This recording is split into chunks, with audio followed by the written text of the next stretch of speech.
मेरे सभी बच्चों का स्वागत है। आज हमारी तीसरी क्लास है सॉलिड केमिस्ट्री की। पहले दो क्लासेस हम लोग ले चुके हैं अपनी सॉलिड केमिस्ट्री की। आज तीसरी क्लास है जिसमें हमें ठोसों का वर्गीकरण पढ़ना है, यानी कि क्लासिफिकेशन ऑफ सॉलिड पढ़ना है बेटा। ठीक है, तो जो ठोसों का वर्गीकरण है वो दो आधार पर किया जा सकता है। पहला, कणों की व्यवस्था के आधार पर, यानी कि on the basis of arrangement of particles. इसके आधार पर दो प्रकार के सॉलिड होते हैं। पहला है क्रिस्टलीय ठोस यानी कि क्रिस्टलाइन सॉलिड, दूसरा है अक्रिस्टलीय ठोस यानी कि एमॉर्फस सॉलिड। ठीक, उसके बाद जो दूसरा नंबर है उसमें है घटकों की इकाइयों एवं अंतराकड़ी बलों के आधार पर, on the basis of constituent units and inter particle forces. अब इस आधार पर ठोस को चार भागों में विभाजित किया गया है। पहला आणविक ठोस यानी कि मॉलिक्यूलर सॉलिड, दूसरा है सहसंयोजक या नेटवर्क ठोस यानी कि कोवेलेंट और नेटवर्क सॉलिड, तीसरा है आयनिक ठोस यानी कि आयनिक सॉलिड, चौथा है धात्विक ठोस यानी कि मेटालिक सॉलिड। ठीक है बेटा, जो तुम्हारा आणविक ठोस है उसे फिर से तीन भागों में बांटा गया है। पहला है ध्रुवीय आणविक ठोस, पोलर मॉलिक्यूलर सॉलिड, दूसरा है अध्रुवीय आणविक ठोस, नॉन पोलर मॉलिक्यूलर सॉलिड, तीसरा है हाइड्रोजन बंधित ठोस यानी कि हाइड्रोजन बॉन्डेड सॉलिड। ठीक है बेटा, अब इतना बिना देखे एक बार अपने मन में आप रिवाइज करिए कि जो ठोस होते हैं यानी कि उनका अगर वर्गीकरण हमें पढ़ना है, क्लासिफिकेशन पढ़ना है, तो उसे दो आधार पर किया जा सकता है। सबसे पहला है कणों की व्यवस्था के आधार पर। तो कणों की व्यवस्था के आधार पर दो प्रकार के सॉलिड बताए गए हैं, एक क्रिस्टलीय यानी कि क्रिस्टलाइन और दूसरा अक्रिस्टलीय यानी कि एमॉर्फस। ठीक है, इसके बाद घटक इकाइयां जो होती हैं एवं अंतराकड़ी बलों के आधार पर जो ठोस बांटे गए हैं उन्हें चार भागों में बांटा गया है। सबसे पहले है आणविक ठोस, दूसरा है सहसंयोजक या नेटवर्क ठोस। आणविक ठोस मतलब मॉलिक्यूलर सॉलिड, सहसंयोजक ठोस यानी कि कोवेलेंट सॉलिड, तीसरा है आयनिक ठोस यानी कि आयनिक सॉलिड और चौथा है धात्विक ठोस यानी कि मेटालिक सॉलिड। जो तुम्हारा आणविक सॉलिड होता है बेटा उसे फिर से तीन पार्ट में डिवाइड किया गया है। पहला कौन सा है भैया? पहला आपका जो ठोस है वो ध्रुवीय आणविक ठोस है, पोलर मॉलिक्यूलर सॉलिड, और जो दूसरा है वो अध्रुवीय आणविक ठोस है यानी कि नॉन पोलर मॉलिक्यूलर सॉलिड। और भैया जो तीसरा ठोस है वो है हाइड्रोजन बंधित ठोस यानी कि हाइड्रोजन बॉन्डेड सॉलिड। ये पोलर का मतलब होता है जिसमें पॉजिटिव नेगेटिव हो, है ना, और नॉन पोलर का मतलब जिसमें पॉजिटिव नेगेटिव ना हो पहले से, ऐसा नहीं कि ब्रेक करने पर होगा, उसमें पहले से ही पॉजिटिव नेगेटिव होगा। Got it? पोलर में, ठीक है, नॉन पोलर में नहीं होगा। जैसे वाटर मॉलिक्यूल लिया जाए तो H के ऊपर पार्सली पॉजिटिव, O के ऊपर पार्सली नेगेटिव रहता है तो पोलर मॉलिक्यूल होगा। HCl की बात किया जाए, H पर पॉजिटिव, पार्सली पॉजिटिव, O पर पार्सली नेगेटिव होता है तो ये आपका नॉन पोलर मॉलिक्यूल हो गया। लेकिन अगर मेथेन की बात करें, CH4 की बात करें, उसमें ऐसा नहीं होगा, तो वो नॉन पोलर है। ठीक है बेटा, अभी बाद में अच्छे से हम पढ़ लेंगे। आज हमें चर्चा करनी है कणों की व्यवस्था के आधार पर ठोसों के प्रकार, on the basis of arrangement of particles, ठोसों का वर्गीकरण, जिसमें सबसे पहले हम चर्चा करने जा रहे हैं क्या? क्रिस्टलीय ठोस के बारे में। किसके बारे में भैया? क्रिस्टलीय ठोस के बारे में, क्रिस्टलाइन सॉलिड के बारे में। चलिए रेडी हो जाइए पढ़ने के लिए। ठीक, इसको हटा दिया जाए। इतना पहले आप लोग को ये लिखना है ताकि आपको समझ में आ जाए कि हमें इस पार्ट के अंतर्गत कितना कितना पढ़ना है। ठीक है, ये पार्ट पूरा क्लियर हो जाएगा। सबसे पहली हेडिंग है हमारी क्रिस्टलीय ठोस। क्रिस्टलीय ठोस, ठीक, सुनिएगा। ऐसे ठोस पदार्थ, क्या बेटा? ऐसे ठोस पदार्थ जिनकी घटक इकाइयां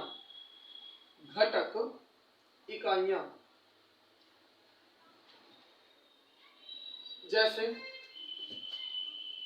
परमाणु, अणु या आयन। क्या बेटा? ऐसे ठोस पदार्थ जिनकी घटक इकाइयां जैसे परमाणु, अणु या आयन एक निश्चित क्रम में होते हैं उन्हें क्रिस्टलीय ठोस कहते हैं। Those solid in which component unit such as atom, molecule and ion are arranged in a regular pattern are called crystalline solid. फिर से मेरी बात सुनो बेटा, मैंने कहा ऐसे ठोस पदार्थ जिनमें घटक इकाइयां जैसे परमाणु, अणु या आयन एक निश्चित क्रम में होते हैं, उन्हें हम लोग क्रिस्टलीय ठोस कहते हैं। Those solid in which component units such as atom, molecule and ions are present in a regular pattern are called crystalline solid। पक्का बेटा? इनकी इस निश्चित त्रिविमीय व्यवस्था को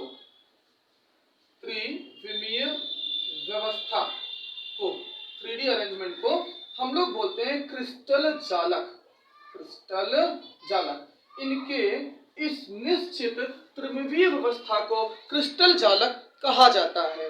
ठीक है, this certain 3 dimensional arrangement is known as crystal lattice. है ना, बहुत सारे मतलब आयंस वगैरह या एटम्स मिलकर एक निश्चित क्रम बना ले, उस पूरी संरचना को, उस पूरी स्ट्रक्चर को जालक बोला जाता है, लैटिस बोला जाता है। हमने बोला कि ऐसे ठोस पदार्थ जिनमें घटक इकाइयां, परमाणु, अणु और आयन एक निश्चित क्रम में होते हैं, उन्हें हम क्या कहते हैं? क्रिस्टलीय ठोस कहते हैं। इसमें इस निश्चित त्रिविमीय व्यवस्था को क्रिस्टल जालक कहते हैं। Those solid in which component units such as atom, molecule and ion are present in a certain order या regular pattern are called crystalline solid, and this 3D arrangement, this certain 3D arrangement is called crystal lattice। कुछ क्रिस्टलीय ठोस ऐसे भी होते हैं जिनकी व्यवस्था कैसी होती है? 2D होती है, यानी कि 2 डायमेंशनल होती है। ठीक है, some solids having 2D structure। ठीक बेटा, अब क्रिस्टलीय ठोस के एग्जाम्पल की बात कर लें, जैसे मान लो लवण हो गया। समझ रहे भाई? लवण का मतलब क्या होता है बेटा, बताइए? लवण का मतलब हो गया सॉल्ट हो गया। लवण का मतलब क्या हो गया? सॉल्ट हो गया। इसके बाद अगला आप सुगर ले लीजिए। क्या? सुगर ना लीजिए, आप सुक्रोस लिखिए, सुक्रोस। ठीक है, अंग्रेजी मीडियम वाले सैकराइड लिख सकते हैं या शुगर लिख सकते हैं। और थर्ड नंबर में यहां पर हम लोग बोल सकते हैं ग्रेफाइट। क्या बेटा? ग्रेफाइट। तो ये जितने भी आपके एग्जाम्पल लिखे हुए हैं, ये सारे आपके क्रिस्टलीय ठोस पदार्थ के हैं। किसके हैं बेटा? क्रिस्टलीय ठोस पदार्थ के हैं। और एक बात तैयार कर लीजिए कि ये ठोस विषमदैशिक होते हैं। कैसे होते हैं बेटा? विषमदैशिक। अब समदैशिक और विषमदैशिक की बात हम लोग करेंगे बाद में। ठीक है, विषमदैशिक को अंग्रेजी में बोलेंगे आइसोट्रोपिक। क्या बोलेंगे बेटा?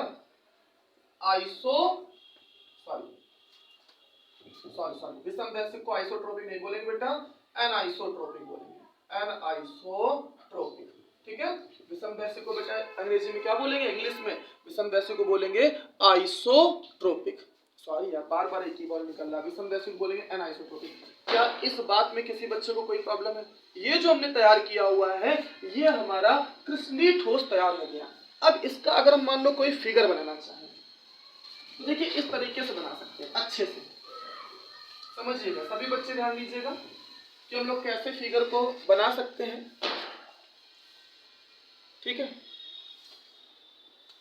कैसे फिगर को बनाया जा सकता है, सभी लोग ध्यान देना बेटा। ठीक है, बचपन में खूब बनाए होंगे ऐसे, आपने ऐसे किया, ऐसे किया, ऐसे किया। ठीक है, और उसके बाद ऐसे बनाया, ऐसे बनाया, ऐसे बनाया, फिर ऐसे बनाया, ऐसे बनाया। ये अब तुम लोग को देखकर लग रहा होगा बहुत आसान है, सब लोग बना सकते हैं। हाँ, हमें पता भी है, आप सभी ये लोग बना सकते हैं। आप सभी लोग ये बना लेंगे। ओके, ठीक है भाई, यहाँ तक बन गया, तैयार हो गया होगा, काफी बना भी लिया होगा। अब आगे बात करते हैं।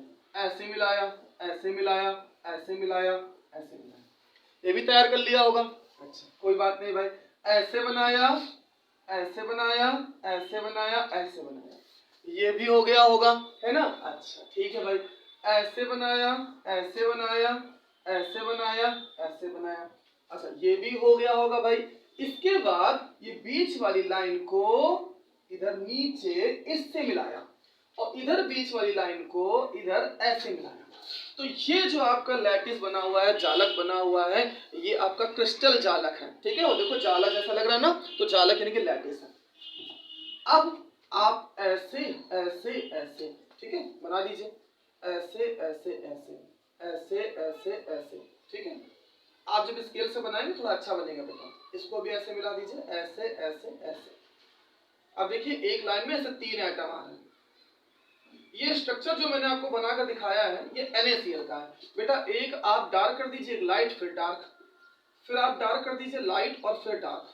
फिर ध्यान रखना डार्क के बाद में लाइट आना चाहिए, यानी कि हल्का डार्क फिर लाइट और फिर ये डार्क, फिर डार्क फिर लाइट और फिर क्या हो जाएगा यहाँ पर डार्क, और यहाँ क्या हो जाएगा लाइट, और बीच में क्या हो जाएगा डार्क। बस इतना प्रोसेस ध्यान रखना। अब ये डार्क है तो ये लाइट होगा और ये फिर डार्क हो जाएगा, ये डार्क ये लाइट, फिर ये क्या हो जाएगा डार्क फिर लाइट, फिर ये क्या हो जाएगा डार्क। ठीक है बेटा। अब यहाँ पर सुनिए, लाइट हो गया, डार्क हो गया, लाइट हो गया, अब ये डार्क होगा, ये लाइट होगा, ये डार्क होगा, फिर ये डार्क हो गया, ये लाइट हो गया, है ना। और मतलब 2 लाइट लाइट यानी कि हल्के हल्के एक साथ नहीं आ सकते हैं, एक साथ नहीं आ सकते, और 2 डार्क एक साथ नहीं आ सकते हैं। ठीक, ये लाइट और डार्क होता नहीं बेटा, समझाने के लिए खाली बताया जा रहा है। ठीक है, अब इधर आ जाओ, इधर पूरा कंप्लीट हो गया। अब इसके बाद लाइट, फिर ये क्या हो जाएगा डार्क, फिर ये लाइट और फिर कैसा हो जाएगा डार्क। ठीक है, अब ये यहाँ वाला क्या हो जाएगा डार्क हो जाएगा। अब आप इसको कंसीडर कर लो, क्या कंसीडर कर लो कि मान लिया जो डार्क वाला है वो Na+ है और जो लाइट वाला है वो Cl- है। जो नेगेटिव वाला आयन आपको बनाना है वो थोड़ा बड़ा बनाना है, जो गोला बनाना है, स्फीयर बनाना है, थोड़ा बड़ा बनाना है, और जो ये पॉजिटिव वाला बनाना है वो थोड़ा सा छोटा बनाना है। ठीक है, पॉजिटिव जो जितने भी आयंस होते हैं वो स्मॉलर साइज के होते हैं और जो नेगेटिव आयंस होते हैं वो बिगर साइज के होते हैं। इतना आपको ध्यान रखना होगा भाई। तो ये जो एग्जाम्पल हमने आपको बनाकर दिखाया है ये एग्जाम्पल आपका किस चीज का है, NaCl। ठीक है बेटा, तो ये हमारा क्रिस्टलीय ठोस जो था वो तैयार हो गया है। अब हम लोगों को इसके आगे पढ़ना है अक्रिस्टलीय ठोस के बारे में। पहली हेडिंग डाल लीजिए सभी बच्चे, अक्रिस्टलीय ठोस, एमॉर्फस सॉलिड। अक्रिस्टलीय ठोस यानी कि एमॉर्फस सॉलिड। सुनिए भाई, अब हम लोग पढ़ने जा रहे हैं अक्रिस्टलीय ठोस के बारे में, जिसे हम लोग इंग्लिश में अमॉर्फस सॉलिड भी कहते हैं। तो बेटा अभी हम लोगों ने क्रिस्टलीय ठोस पढ़ा।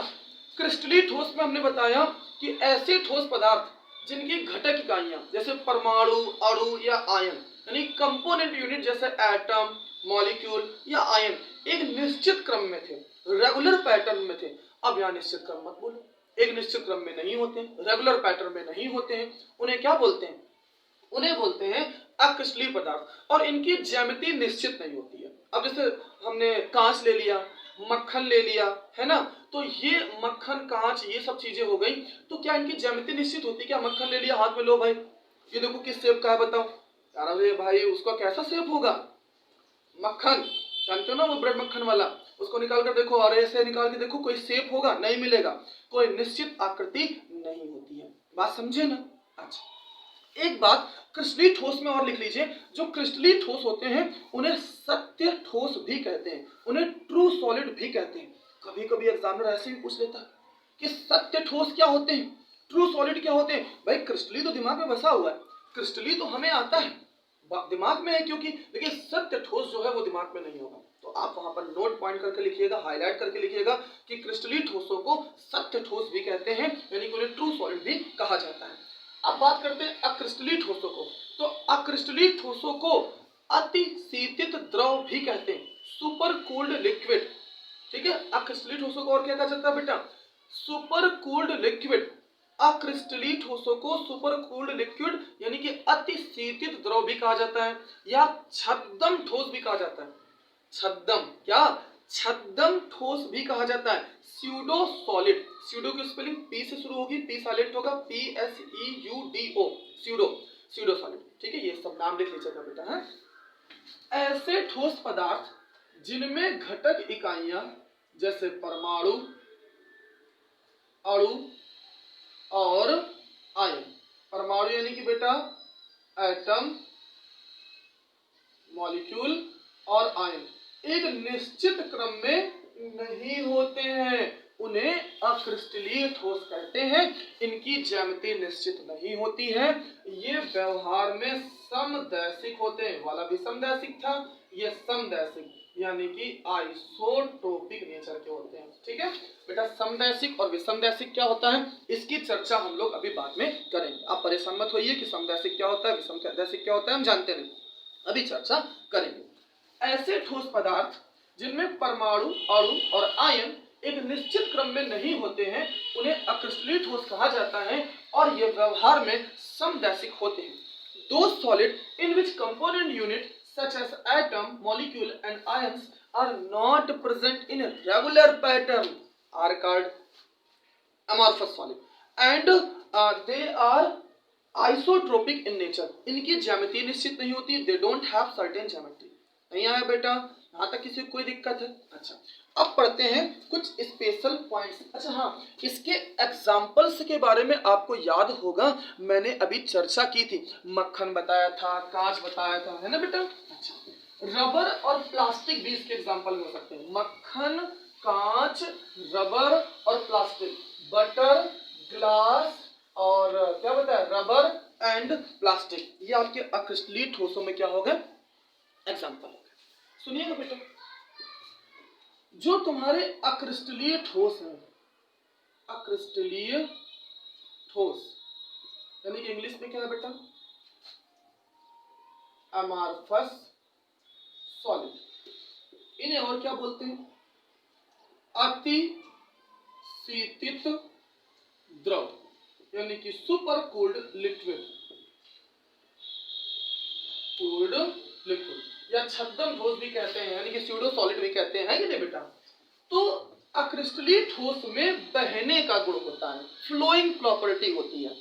इसलिए हम देखते हैं कि जो खिड़कियों के शीशे होते हैं वो कुछ दिनों के बाद ऊपर से पतले हो जाते हैं और नीचे से मोटे हो जाते हैं। भाई खिड़कियों में शीशे लगे हैं, ठीक है, और जो तुम्हारा अक्रिस्टलीय ठोस है, कांच है, अक्रिस्टलीय ठोस है, तो कांच के शीशे लगे होंगे, तो बहने का गुण होगा, तो जो उसके पार्टिकल्स होंगे बह के कहाँ आएंगे, नीचे। कुछ समय बाद, थोड़े सालों के बाद में नीचे क्या हो जाएंगे, मोटे, और ऊपर क्या हो जाएंगे, पतले। क्वेश्चन मान लो आ सकता है एग्जाम में कि क्या कारण है, ठीक है, क्या कारण है कि खिड़कियों के शीशे कुछ दिनों के बाद ऊपर से पतले और नीचे मोटे हो जाते हैं, ठीक है। What reason behind this? After some time, glasses of window become thick at the bottom and thin from the upper part. तो बोलेंगे कि अक्रिस्टलीय ठोसों में बहने का गुण होता है, जिसके कारण कुछ समय के पश्चात खिड़कियों के शीशे ऊपर पतले और नीचे मोटे हो जाते हैं। ठीक है बेटा, बात समझे ना? Crystalline solid having flowing property due to which after some time they become thick at bottom and thin at upper part. Got it or not? एक बात और ध्यान रखना, अक्रिस्टलीय ठोसों को गर्म करने पर और फिर धीमे धीमे ठंडा करने पर उसमें कुछ क्रिस्टलीय गुण आ जाते हैं। कैसे गुण आ जाते हैं? क्रिस्टलीय गुण आ जाते हैं। फिर से मेरी बात सुनो, अक्रिस्टलीय पदार्थों को गर्म करने पर और फिर धीमे धीमे ठंडा करने पर उसमें क्रिस्टलीय गुण आ जाते हैं। ये इंपॉर्टेंट पॉइंट है। On heating amorphous solid, then after slowly cooling, they have some crystalline property, they get some crystalline property। यानी कि क्रिस्टलीय ठोसों गर्म किया फिर धीमे धीमे ठंडा किया तो उसमें कैसे आ गया, क्रिस्टलीय गुण आते हैं। अब इसी से क्वेश्चन एग्जाम में और बनता है कि क्या होता है कि पुरानी इमारतों के जो शीशे होते हैं वो दूधिया हो जाते हैं, मिल्की हो जाते हैं। क्यों बेटा? क्योंकि उसमें क्रिस्टलीय गुण आता है। सेम ये लिखना है कि पुरानी इमारतों के शीशे बहुत समय के पश्चात दूधिया अर्थात मिल्की हो जाते हैं, क्योंकि दिन के समय वो सूर्य की प्रकाश में तपते हैं और रात में धीमे धीमे ठंडा होते हैं, इसलिए उनमें क्रिस्टलीय गुण आ जाता है, अतः वो दूधिया हो जाते हैं, मिल्की हो जाते हैं। ठीक है बेटा, बात समझ में आई ना? हमने बोला glasses of old building become milky because at daytime they are heated but at night they become cooled slowly due to which they get some crystalline property and become milky। got it or not? तो आज हम लोगों ने क्रिस्टलीय ठोस के बारे में पढ़ा और अक्रिस्टलीय ठोस के बारे में पढ़ा। मिलेंगे जल्दी ही अपने नेक्स्ट वीडियो के साथ, तब तक के लिए जय हिंद।